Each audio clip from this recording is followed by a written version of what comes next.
Hello students, हम computer architecture and organization का subject discuss कर रहे थे, जिसमें हमने लास्ट लेक्चर्स के अंदर von Neumann architecture and Harvard architecture के बारे में डिस्कस किया। हमने देखा कि आजकल जो हम अपने पर्सनल कंप्यूटर्स इस्तेमाल करते हैं वो वॉन न्यूमैन आर्किटेक्चर के अकॉर्डिंग डिज़ाइन किए गए हैं। इसलिए इस लेक्चर से ऑनवर्ड हम जितनी भी डिस्कशन करेंगे वो हम वॉन न्यूमैन आर्किटेक्चर के अकॉर्डिंग करेंगे।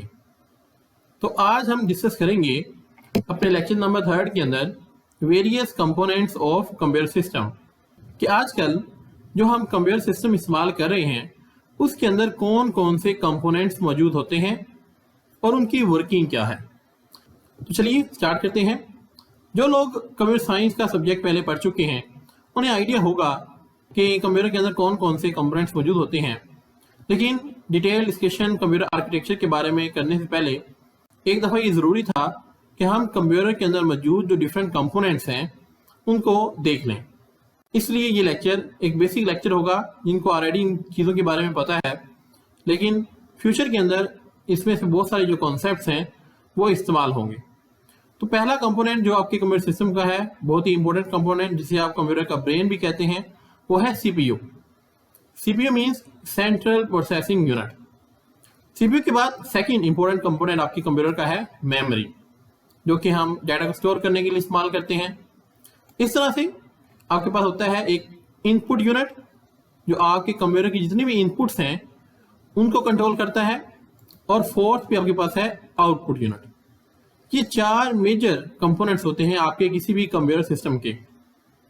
अगर हम इसको डिटेल के अंदर डिस्कस करें इन कंपोनेंट्स को, तो सीपीयू के अंदर आपके पास मल्टीपल कंपोनेंट्स होते हैं। सीपीयू के अंदर आपके पास एक यूनिट होता है कंट्रोल यूनिट। इसके बाद आपके पास एक होता है अरिथमेटिक एंड लॉजिक यूनिट जिसे हम एएलयू कहते हैं, और रजिस्टर्स।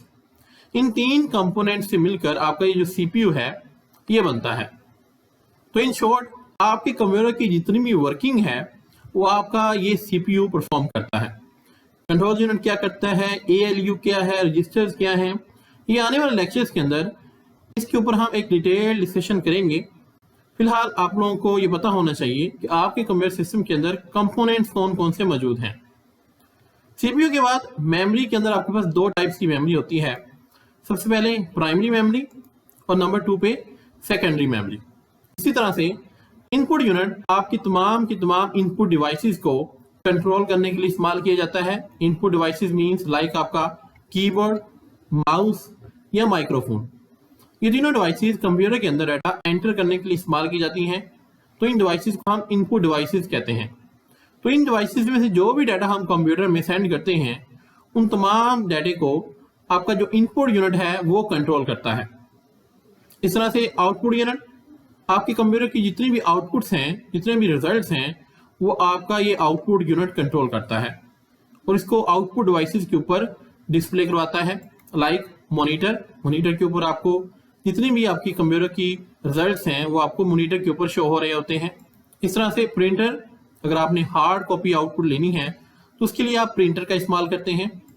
इस तरह से अगर आपने ऑडियो सुननी है तो स्पीकर। इन तीनों आउटपुट डिवाइसेस को कंट्रोल कौन करता है? आपका आउटपुट यूनिट। अब ये इंपॉर्टेंट कंपोनेंट्स थे आपके कंप्यूटर सिस्टम के अंदर।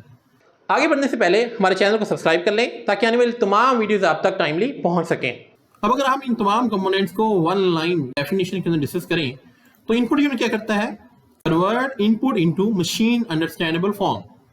ये जो भी इनपुट हम कंप्यूटर को दे रहे हैं ये इनपुट यूनिट उसको मशीन अंडरस्टैंडेबल फॉर्म में कन्वर्ट कर देता है, जो कि आपकी होती है 1-0 की फॉर्म में। यानी कि मिसाल के तौर पर आपने कोई भी इनपुट दी, वो सबसे पहले जाएगी इस इनपुट यूनिट के पास। ये इनपुट यूनिट उसको 0-1 की फॉर्म में कन्वर्ट कर देगा और फिर ये 0-1 की फॉर्म आगे हम सीपीयू को ट्रांसफर कर देंगे किसी भी किस्म की प्रोसेसिंग के लिए। इस तरह से अगर हम आउटपुट यूनिट की बात करें तो आउटपुट यूनिट क्या करता है? Converts the signals into a form that human can understand.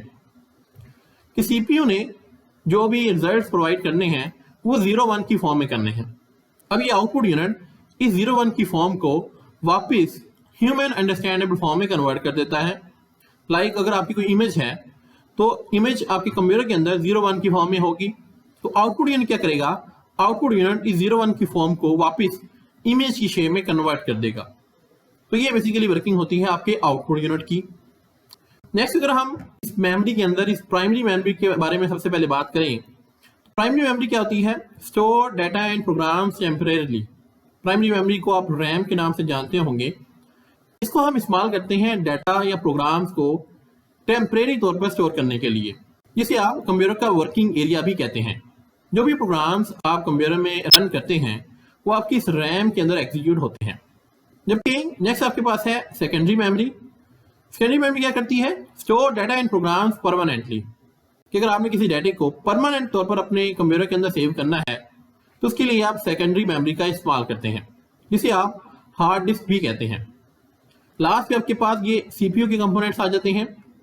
CPU के अंदर सबसे पहला आपके पास होता है कंट्रोल यूनिट। कंट्रोल यूनिट क्या करता है? Generate control signals. कंप्यूटर के अंदर जितनी भी वर्किंग होती है उसकी मैनेजमेंट, उसको कंट्रोल करना आपके सीपीयू के कंट्रोल यूनिट का काम होता है। जबकि एएलयू, जिसे हम अरिथमेटिक एंड लॉजिक यूनिट कहते हैं, परफॉर्म्स अरिथमेटिक ऑपरेशंस। कंप्यूटर के अंदर जितने भी अरिथमेटिक ऑपरेशंस हैं, एडिशन, मल्टीप्लिकेशन, डिवीजन, ये तमाम की तमाम ऑपरेशंस आपका एएलयू परफॉर्म करता है। और लास्ट पे है रजिस्टर्स।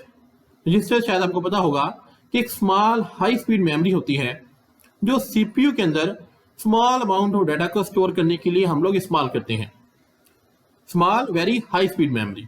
तो इसे हम इस्तेमाल करते हैं उन इंस्ट्रक्शंस को, उन डाटे को स्टोर करने के लिए जो सीपीयू करंटली एग्जीक्यूट कर रहा होता है।